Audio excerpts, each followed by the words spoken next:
Hi there, welcome to Fantasy Hub. I'm Mia, your storyteller.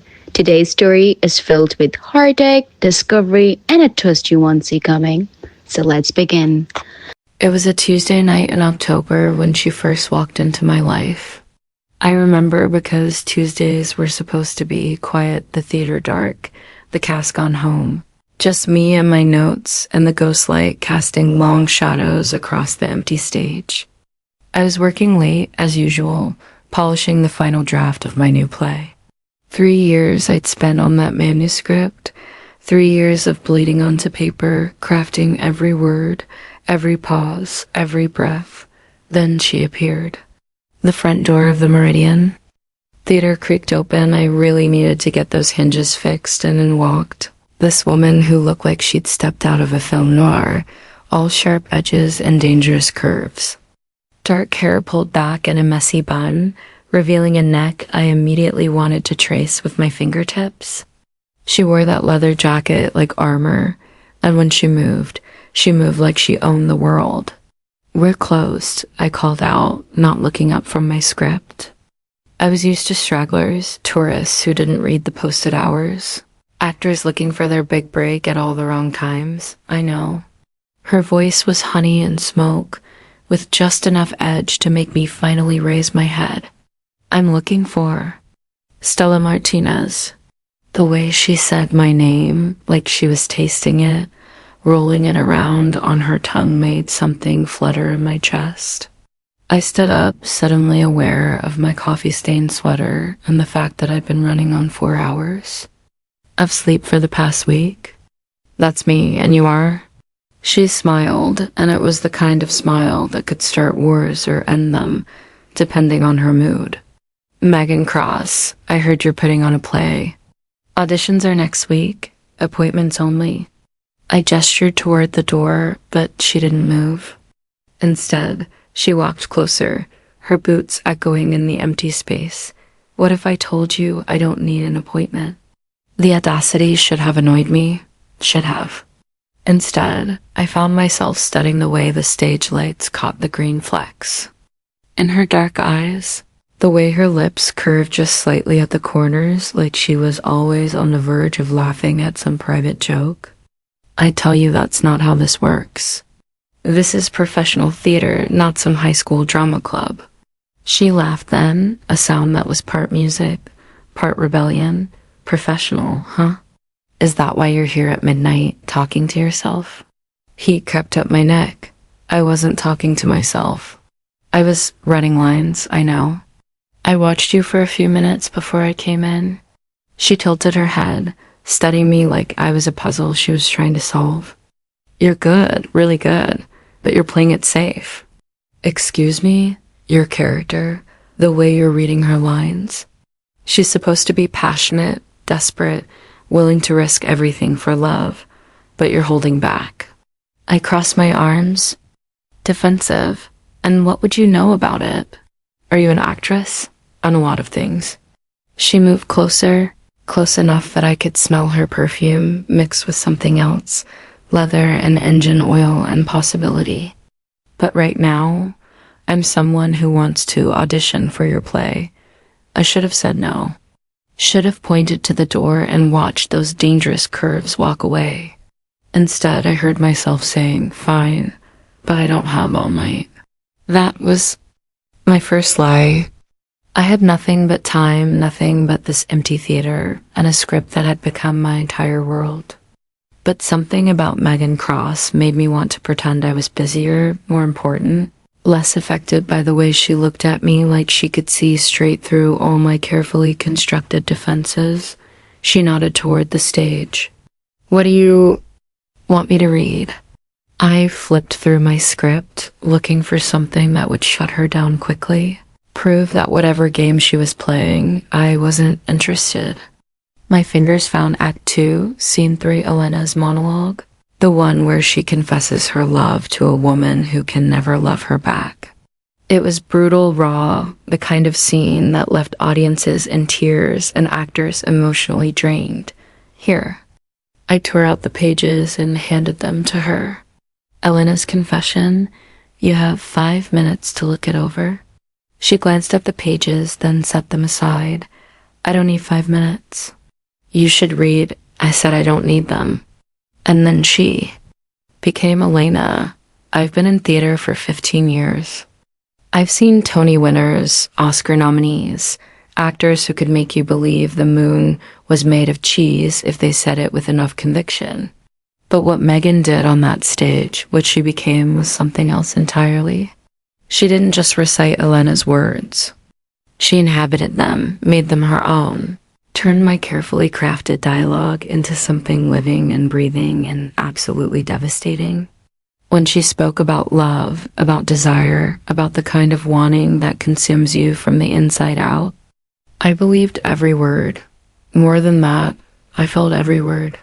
She finished with tears in her eyes, real tears, not the glycerin kind, and when she looked at me, I realized I was crying too. Jesus, I whispered. She wiped her cheek with the back of her hand. Too much? No, it was ...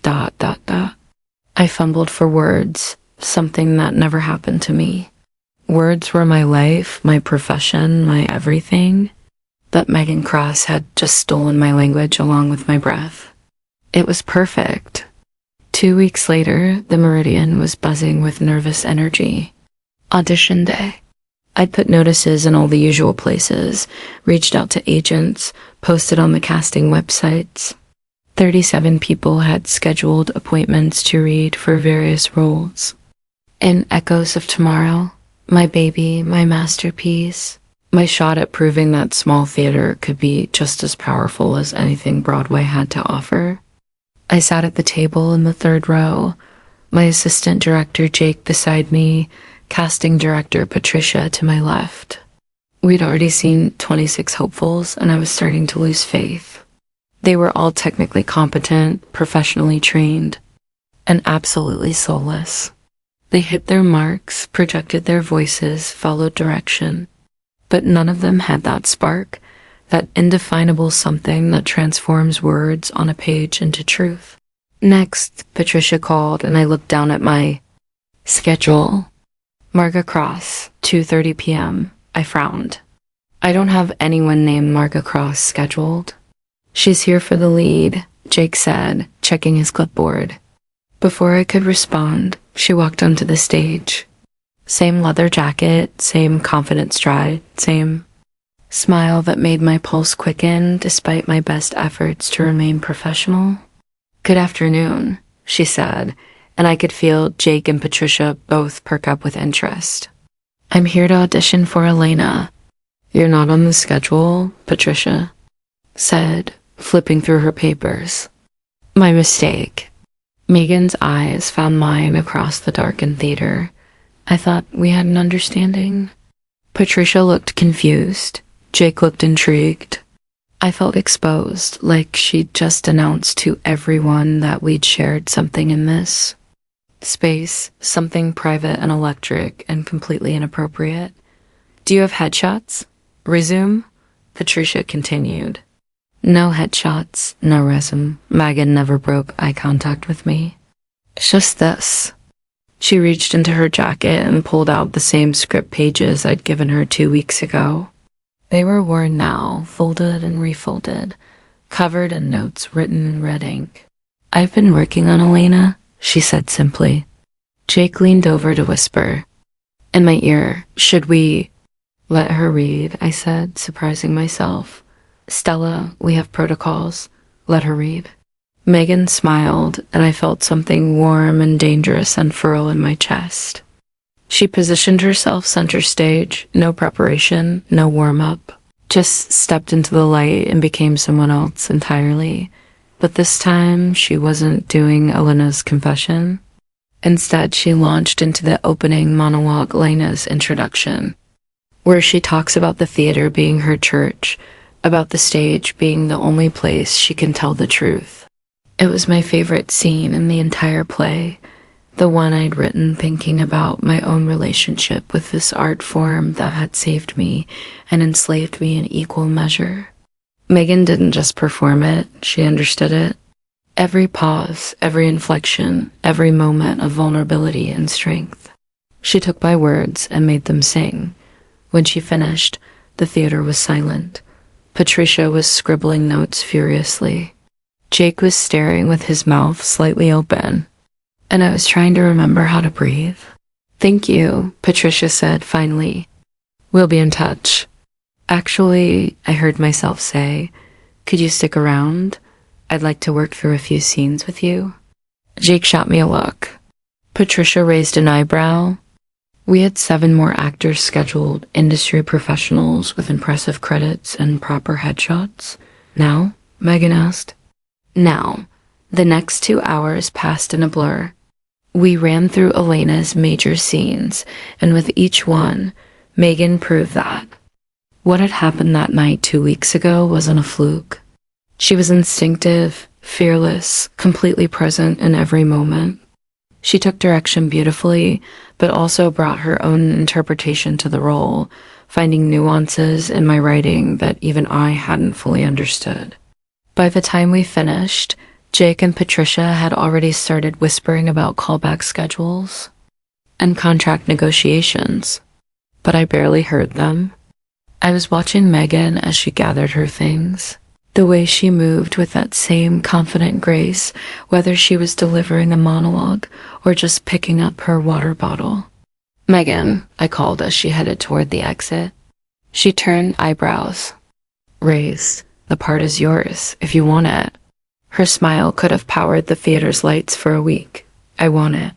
And that was how Megan Cross became Elena Santos, how a woman with no resume and no headshots landed the lead role in my play.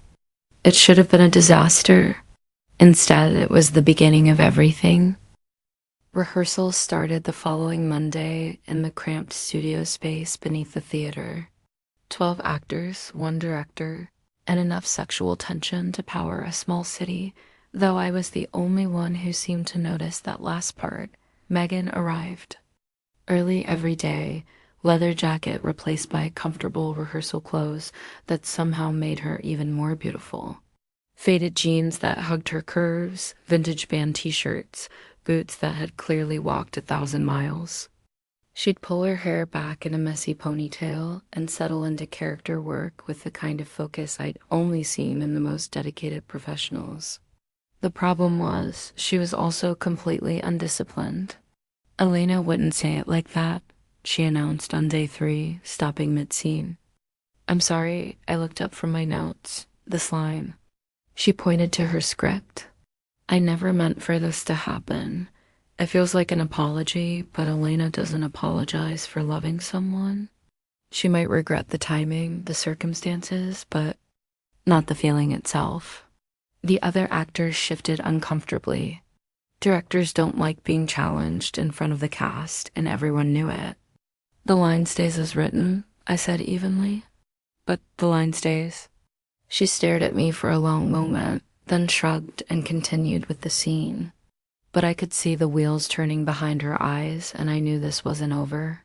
It wasn't. "Elena's more physical than you're letting her be," she said after we'd wrapped for the day.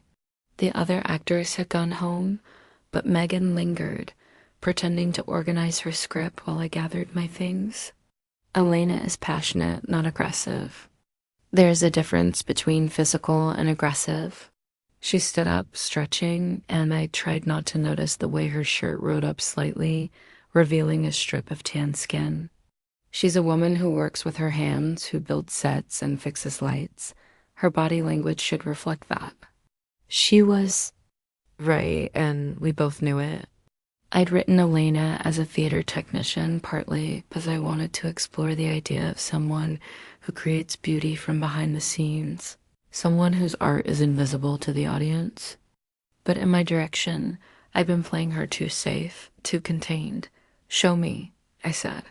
Megan moved to the center of the room and launched into Elena's Act 1 argument with her ex-lover.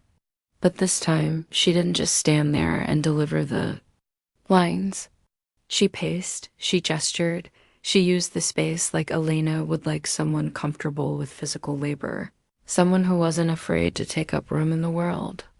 It was better, much better. "Okay," I admitted. "You're right, I know," she grinned. Can I make another suggestion? If you must, Elena and Carmen's first kiss. You have it happen off stage. It's more impactful that way. Let the audience. Imagine bullshit, I blinked. Excuse me? You're hiding behind artistic choice because you're afraid to put real intimacy on stage. She moved closer, close enough that I could see the flecks of gold in her green eyes. Elena's story is about a woman learning to love without shame. How can you tell that story if you're too ashamed to show the love? My mouth went dry. I'm not ashamed of anything. No? Then why does Elena kiss Carmen in the wings instead of center stage where the audience can see her courage? Because watching you kiss another woman on stage every night would kill me, I thought but didn't say. I'll consider it, I said instead. She smiled, satisfied, and gathered her things. Good. Oh, and Stella. Yeah. Elena wouldn't hesitate before that kiss. She'd been wanting Carmen for months. When the moment finally comes, she'd be hungry for it. She left me standing there in that empty rehearsal room, wondering if we were still talking about the play. A week later, I moved the kiss on stage. I told myself it was because Megan was right about the artistic integrity, about Elena's journey requiring that visibility. I told myself it had nothing to do with the way my stomach twisted every time Megan ran lines with Rebecca, the actress playing Carmen. I told myself a lot of things. None of them were true. Let's work the kiss, I announced during Thursdays. Rehearsal. Megan looked up from her script, eyebrows raised. Finally, Rebecca giggled nervously. She was sweet, just graduated from Juilliard, technically proficient, but still finding her confidence. The kiss was going to be her first on-stage romantic scene with another woman, and she'd been quietly freaking out about it for days. It's just like any other stage kiss, I told them both. Choreographed, professional, part of the storytelling. Right, Rebecca said, though she looked like she might throw up. Becca, relax. Megan moved to stand beside her. It's going to be fine. We'll take it slow, figure out what works. They ran through the scene, leading up to the kiss, Elena finally confessing her feelings, Carmen's shock and confusion, the moment of silence before passion takes over. When they reached the crucial moment, Megan cupped Rebecca's face gently and leaned in. It was perfect. Tender, real, exactly what the scene needed. It was also destroying me. I watched from the third row as Megan kissed another woman with the kind of passion I'd only dreamed about, and I felt something sharp and ugly twist in my chest. Jealousy was unprofessional. Jealousy was ridiculous. Jealousy was exactly what I was feeling as I watched the woman I was falling for bring my words to life with someone else. Beautiful, I called out when they broke apart. Let's run it again. They did. Again and again, until the kiss looked natural, until Rebecca stopped blushing and started kissing back, until I thought I might actually lose my mind sitting there watching. That's enough for today, I announced abruptly. But we haven't finished. The scene, Rebecca said. We'll pick it up tomorrow. The actors filed out, chattering about dinner plans and weekend auditions. Megan hung back, as had become her habit. You okay? She asked once we were alone. Fine. Why wouldn't I be fine? She tilted her head, studying me with those two perceptive eyes. You seem tense. It's been a long day. Stella. She moved closer, and I caught that scent again, leather, and something uniquely her. What's really going on? I could have. Should have lied. Instead, I heard myself saying, it's hard watching you with her. With Rebecca, it's stupid. Professional jealousy, probably. You're just so good at making those moments real. Megan was quiet for a long moment. Then she said, want to know a secret? I nodded. Every time I kiss Rebecca in that scene, I'm pretending she's someone else. My heart stopped. Who? Instead of answering, she closed the distance between us. Her hand came up to cup my cheek, the same gentle gesture she'd used with Rebecca, but this time it made my skin burn. "Can I show you how Elena would really kiss Carmen?" She whispered. I should have said no. Should have stepped back, maintained professional boundaries, remembered that I was the director and she was my lead actress, and this was exactly the kind of complication that could destroy a production. Instead, I leaned into her touch and whispered, "Yes." Megan's lips were softer than I'd imagined, and I'd been imagining them for weeks. She kissed me the way Elena would kiss Carmen, hungry, desperate, like she'd been waiting her whole life for this moment. Her other hand found my waist, pulling me closer until there was no space between us, until I could feel her heart beating against my chest. I melted into her, my hands fisting in her t-shirt, kissing her back with all the want I'd been trying to hide. She tasted like coffee and possibility, like every risk I'd never been brave enough to take. When we finally broke apart, we were both breathing hard.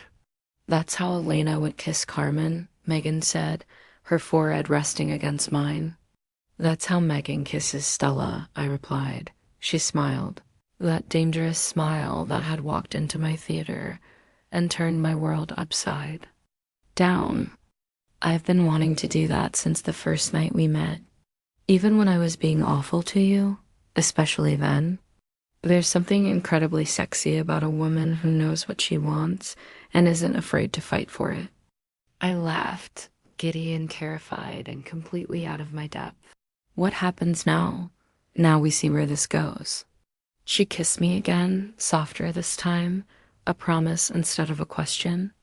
And as her lips moved against mine in that empty rehearsal room, I realized I was about to find out just how dangerous it could be to fall in love with your leading lady. What followed were 3 of the most intense weeks of my life. By day, we were director and actress, professional and focused.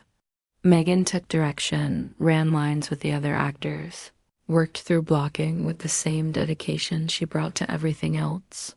I gave notes, adjusted scenes, pretended that. My pulse didn't quicken every time she walked into the room. By night, when the theater emptied and the ghost light threw long shadows across the stage, we became something else entirely. "The scene in Act 2, Megan said one evening, finding me hunched over my laptop in the front row, "where Elena talks about her ex." I looked up. "What about it?" "It feels like backstory for backstory's sake. Like you needed to explain why. She's afraid to love again, but you didn't really want to dive into it." I saved my document and turned to face her. Over the past few weeks, I'd learned that when Megan had thoughts about the script, they were usually worth hearing. "What would you change?" She climbed onto the stage, settling cross-legged in the center. "Tell me about your ex." "What does that have to do with Elena's story comes from somewhere real?" "Your writing is too specific, too honest for it to be completely fictional. So tell me about the woman who broke your heart." I could have deflected, should have maintained that boundary between my personal life and my art. Instead, I found myself talking about Sarah, about the 3 years we'd spent together, about how she'd left me for a man because it was easier, because her parents would approve, because loving women was a phase she'd grown out of. How did it end? Megan asked. Badly. She showed up at my apartment one day with her engagement ring, wanting me to be happy for her. Were you? I threw her out. Literally. Told her I never wanted to see her again. Megan nodded thoughtfully. And how did that feel? The throwing her out part? Powerful. Terrible. Necessary. That's what's missing from Elena's story, the anger. You give her all this pain and longing, but you never let her be furious about what was taken from her. She was right. In protecting Elena from my own rage, I'd made her too much of a victim, too passive in her own story. So what do you suggest? Megan stood up, started pacing the way she did when she was working through character choices. What? If the ex doesn't just leave Elena for a man, What if she comes back, tries to keep Elena as a secret while she lives her straight life? That's cruel, exactly. And what if Elena says yes at first because she's desperate and still in love? I felt something cold settle in my stomach.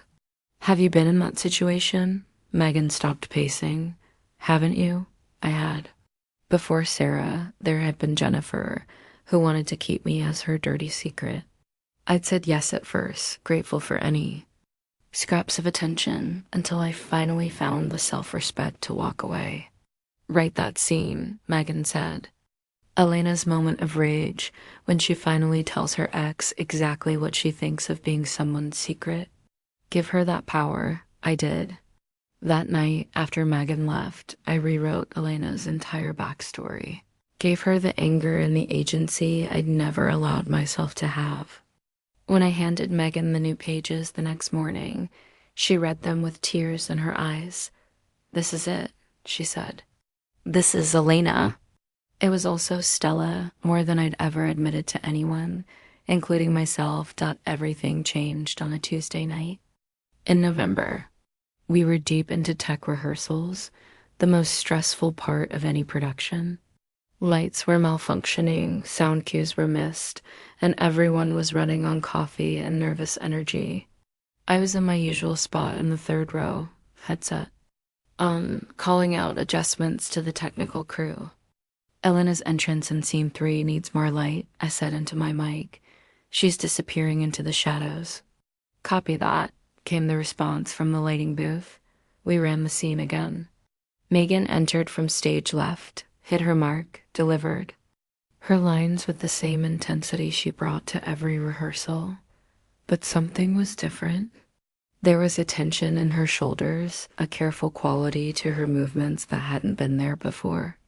During the dinner break, I found her on the loading dock behind the theater, smoking a cigarette. I didn't know she smoked. "Everything okay?" I asked. She took a long drag before answering. "We need to talk." Those 4 words every relationship. Dreads, my stomach dropped. "What's wrong?" She flicked the cigarette away and turned to face me. In the harsh fluorescent light of the dock, she looked tired, older than her years. "I got a call today from my agent." I waited. "There's interest in me from Hollywood." "That's good news, isn't it?" "It's complicated." She leaned against the loading dock door. "The interest is contingent on my image, my marketability." I still didn't understand. "Meaning?" "Meaning they want me available, single, no messy personal life that might complicate their investment." The words hit me like a physical blow. "And what did you tell them?" "I told them I'd consider it." "Consider what, exactly?" She met my eyes, and I saw the apology there before she spoke. "There's someone else, Richard Kress, the director. His people think we'd make a good couple." For publicity, I felt the ground shift beneath my feet. A good couple, for show, red carpet appearances, photo ops. Nothing real. "But you'd have to pretend it was real." "Yes, which means pretending we're not." She nodded miserably. I turned away, staring out at the alley behind the theater. 3 weeks ago, this woman had been nothing to me. A disruption, an inconvenience, someone who didn't belong in my carefully ordered world. Now the thought of losing her felt like drowning. "What do you want to do?" I asked. "I don't know. This is my chance, Stella." The kind of opportunity most actors would kill for, I know. But I don't want to lose this, what we have. I turned back to face her. "You might not have a choice." "There's always a choice, is there?" "Because it sounds like you've already made yours." Before she could respond, Jake appeared in the doorway. "Places in 5, he called. We went back inside. The rehearsal continued. Megan delivered every line perfectly, hit every mark, gave no indication that her world had just shifted on its axis, but I could see the distance she was putting between us. The way she avoided eye contact, the careful space she maintained whenever we had to be close.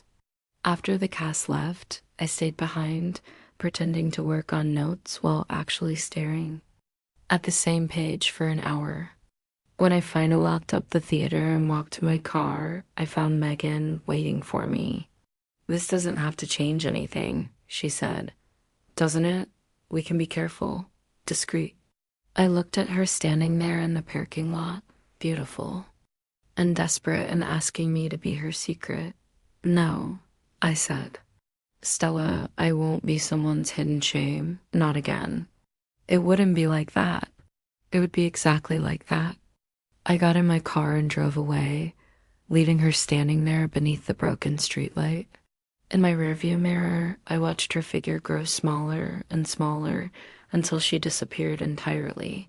The next few weeks were professional torture.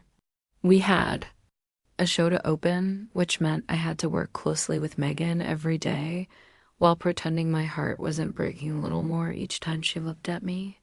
The rest of the cast sensed the tension but couldn't quite identify it. Jake kept asking if everything was okay. Rebecca, bless her, tried to play mediator without understanding what she was mediating. "Maybe you should talk to her," she suggested one afternoon after a particularly stilted rehearsal. "There's nothing to talk about." "Right, that's why you've both been acting like strangers for 2 weeks." But Megan and I weren't acting like strangers.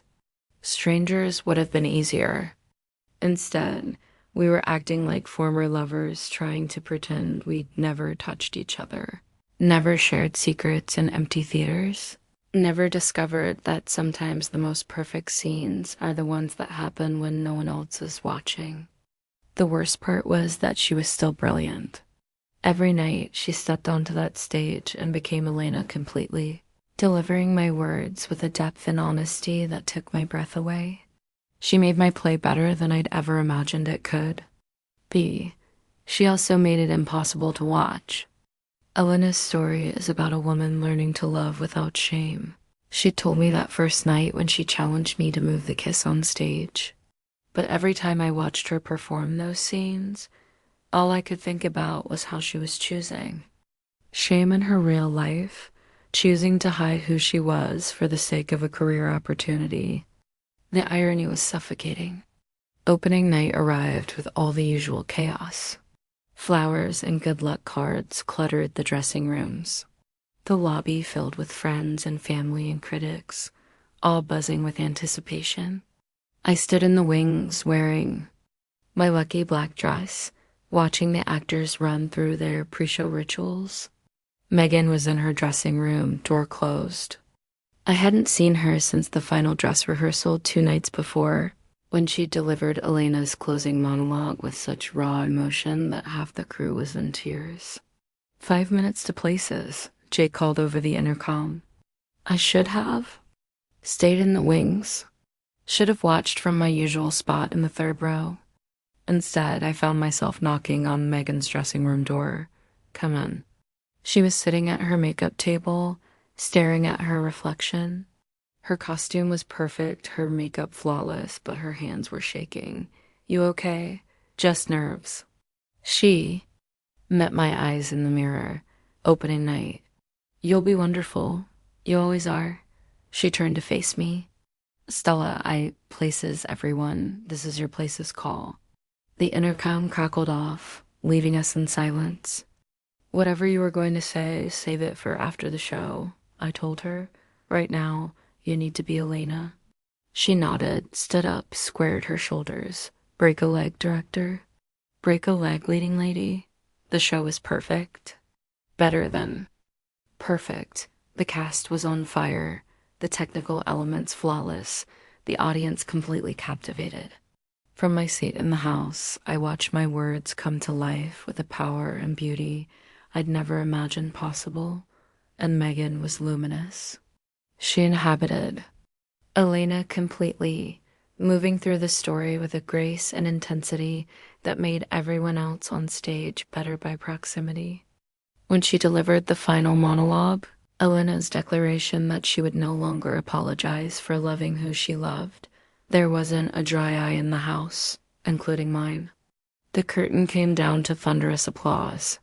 The cast took their Bows, Megan got a standing ovation, and I felt my heart break and heal simultaneously as I watched the woman. I loved being celebrated for telling a story about the courage to love openly. The after party was at Sullivan's, the bar across the street from the theater. Cast, crew, friends, and supporters packed the small space, everyone high on adrenaline and alcohol. I made the rounds, accepting congratulations, discussing reviews. That wouldn't come out until tomorrow, pretending my attention wasn't constantly tracking Megan's location in the crowd. She was holding court near the bar, still glowing from the performance, surrounded by admirers. Someone had bought her a drink. Someone else was asking about her process. She looked happy, successful, like she belonged in that circle of attention. I was watching her laugh at something Rebecca said when a man approached her from behind. Tall, expensively dressed, with a kind of confident bearing that screamed industry power. I recognized him from the photos Megan had shown me, Richard Kress. He put his arm around her waist like he owned her. She stiffened for just a moment, then relaxed into the gesture, smiling up at him with an expression I couldn't read from. Across the room, I turned away, suddenly nauseous. Whatever game they were playing, whatever arrangement they had, I didn't need to watch it. I was heading for the exit when someone grabbed my arm. Leaving your own party? Jake appeared beside me, 2 drinks in his hands. I'm tired. You're running away. I'm tired of running away, actually. He followed my gaze to where Megan was now engaged in animated conversation with Richard, his hands still possessively placed on her lower back. Ah, Jake said. Want to talk about it? Not really. Want to get spectacularly drunk instead. I considered it. Rain check? He handed me one of the drinks anyway. For courage. Courage for what? Whatever you're about to do. I looked at the drink, then at Megan, then at Jake's knowing expression. Is it that obvious? Only to someone who's been watching you watch her for 2 months. I took a sip of the drink. It was stronger than I expected. What would you do if you were me? I'd probably make a fool of myself in front of everyone.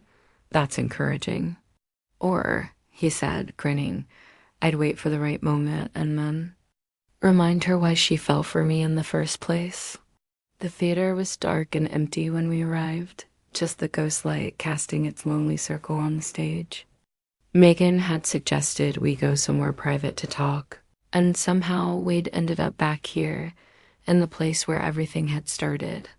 It feels different, she said, looking around the empty space. How so? Smaller. Like it's just a room now, instead of a world. She climbed onto the stage, her heels echoing in the silence. I followed, and we stood center stage where she'd auditioned, where she'd first become Elena, where she'd kiss Rebecca while I watched and pretended it didn't. Destroy me. Tell me about your first time, she said suddenly. My first time what? On stage? The first time you felt like you belonged somewhere? I thought back, remembering being 16 and awkward, auditioning for my high school's production of Our Town. I'd been terrified, convinced I'd make a fool of myself. But when I stepped into those lights and spoke Emily's lines, something clicked into place. I was Emily Webb, I said. Junior year of high school. I'd never acted before, but when I stood up there and talked about choosing to live one day over again, about really seeing the people you love, I felt like I was telling a truth I'd never been able to speak before. That's how I felt tonight. During Elena's final monologue, she turned to face me, like I was finally saying something true. What was true about it? That I'm tired of being afraid, tired of making choices based on what other people want instead of what I want. And what do you want? Instead of answering, she moved closer. In the dim light, she looked exactly like she had that first night, dangerous, beautiful, completely unafraid. I want to tell you something, she said, about why I really came to audition for your play. I'm listening. I'd seen you before. At the coffee shop on 5th Street, you came in every Tuesday morning, ordered the same thing, large coffee, no cream, and one of those ridiculously expensive muffins. I stared at her. You were stalking me? I was working there, behind the counter, and every Tuesday I'd watch. You sit in the corner booth with your laptop and your scripts, completely absorbed in whatever world you were creating. You looked so focused, so passionate about what you were doing. Why didn't you say anything? What was I going to say? Hi, I'm a failed actress who serves your coffee, but I think you're beautiful and I'd love to be in one of your plays. That would have been a start. She laughed. I was convinced you were straight. You seemed so professional, so put together. Not like someone who'd be interested in a girl like me. A girl like you. Messy, impulsive, someone who doesn't know how to play the game. I reached for her hands, marveling at how perfectly they fit in mine. You want to know what I saw that first night you walked in here? She nodded. I saw someone who wasn't afraid of anything. Someone who took up space in the world like she had every right to be there. Someone who made me want to be braver. I was terrified that night. You were perfect. She pulled me closer until there was no space between us, until I could feel her heartbeat against my chest. I'm still terrified, she whispered. Of what? Of choosing wrong. Of losing everything I've worked for. Of losing you. You won't lose me, not if you don't want to. Even if I can't give you what you deserve. A relationship that's not hidden. Someone who's not constantly looking over her shoulder. I thought about it, really considered what she was asking. Could I love someone who came with conditions, who might always have to be careful about how we appeared in public? Could I build something real with someone whose life was partly performance? I don't need perfect, I said finally. I need honest. I need you to choose me, really choose me, not just when it's convenient. She was quiet for so long I thought she might not answer. Then she reached into her purse and pulled out the ring box. Richard asked me to marry him tonight. In front of everyone at the party. My stomach dropped. And I told him I needed time to think about it. She held the box up, studying it in the dim light. Do you know what this represents? She asked. A very expensive mistake. She smiled. Security. A guaranteed career. A life where I never have to worry about making rent or wondering if I'll work again. And what does this represent? I gestured between us, everything else. She walked to the edge of the stage and hurled the ring box into the darkness. It landed somewhere in the orchestra seats with a small thud. That's my answer, she said. My heart started beating again. Are you sure? I'm sure that I'd rather be broke and real than rich and fake. I'm sure that the best parts of Elena came from the parts of me that love you. And I'm sure that if I have to choose between a career built on lies and a life built on truth, I choose truth. I kissed her then, right there center stage, under the ghost light that had watched over so many of our conversations.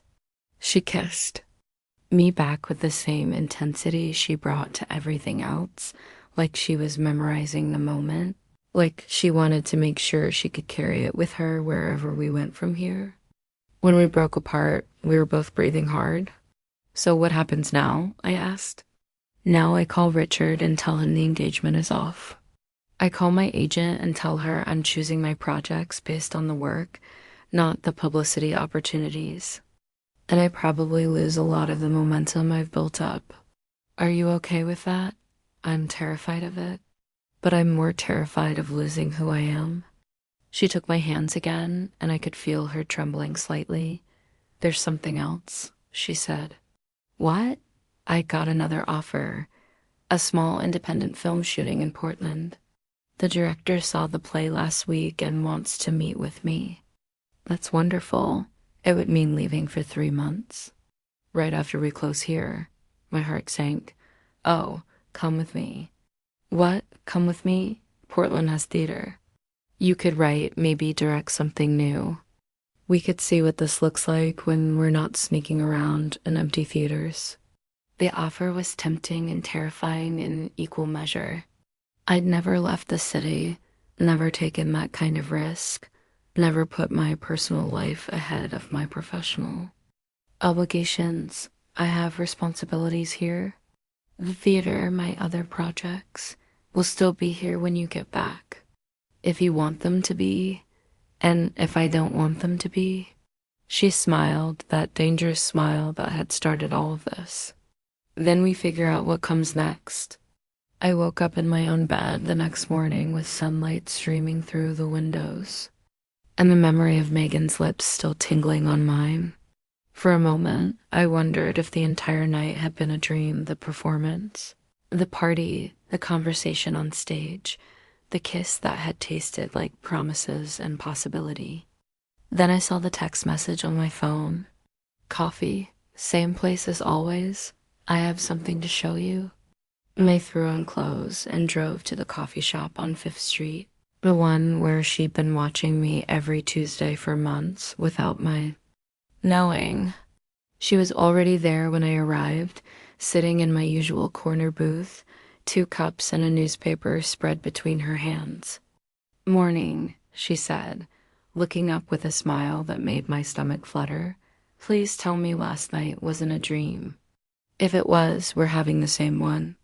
I slid into the booth across from her, immediately noticing the newspaper folded to the art section. "The review?" I asked. 2 reviews, actually. Times and Tribune. She handed me the papers, but I was too nervous to read them myself. "Just tell me," I said. Echoes of Tomorrow is a triumph of intimate storytelling, featuring a breakout performance by newcomer Megan Cross that burns with authenticity and raw emotion. She read from the Times Review. Director Stella Martinez has crafted a deeply personal work that resonates with universal truths about love, identity, and the courage to live openly. I felt tears prick my eyes. Really? Really, and the Tribune says, I quote, Cross and Martinez have created something special here. Production that feels less like theater and more like truth-telling. Truth-telling, I repeated. Appropriate, don't you think? Before I could answer, her phone buzzed. She glanced at it and her expression shifted. "Richard?" I asked, my agent. Apparently, the reviews are already generating interest. That's good news. It is. It's also complicated. She set the phone down. She wants to set up meetings, capitalize on the momentum. But most of the opportunities are the same kind of thing projects where my personal life would need to be carefully managed. And I told her I'm not interested in careful management anymore. The coffee shop was filling up with the morning rush, business people grabbing their daily caffeine before disappearing into offices and meetings. Normal people living normal lives, making normal choices that didn't require choosing between love and career, authenticity and opportunity. Do you ever wonder what it would be like? I asked, to be normal, every day. She reached across the table and took my hand. But then I think about how normal people don't get to feel what I felt on that stage last night. They don't get to take someone else's words and make them live and breathe. They don't get to fall in love with brilliant, complicated women who write plays that change people's lives. One play doesn't change. It changed mine. Her phone buzzed again. This time, when she looked at it, she smiled. "Portland," she said. "The director wants to Skype this afternoon. You're really going to do it?" "I'm really going to try." "Question is, are you coming with me?"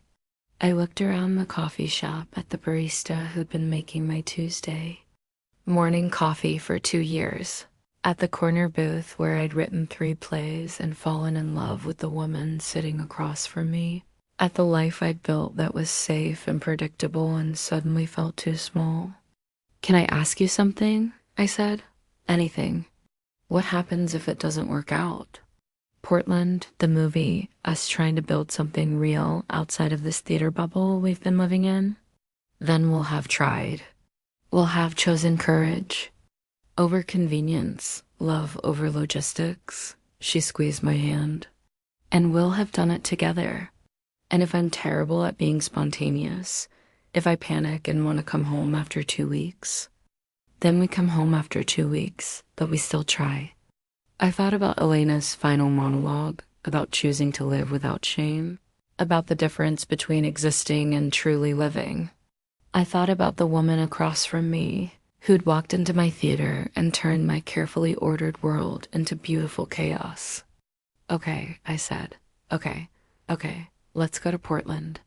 Let's see what happens when we stop writing the story and start living it. Her smile was brilliant. Really? Really?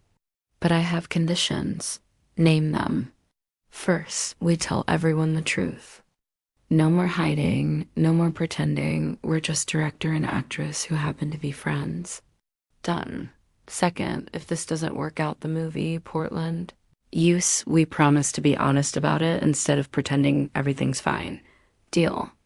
And third, ... I hesitated, then decided to be as brave as she'd been last night. Third, I love you too. I should have said it last night, but I was scared. I'm still scared, but I love you, and I want you to know that before we do anything else. She leaned across the table and kissed me right there in the crowded coffee shop where she'd been watching me for months, where normal people were having normal Tuesday mornings. When we broke apart, several people were staring, but I didn't care. I love you too, she said. And I promise whatever happens next, it's going to be an adventure.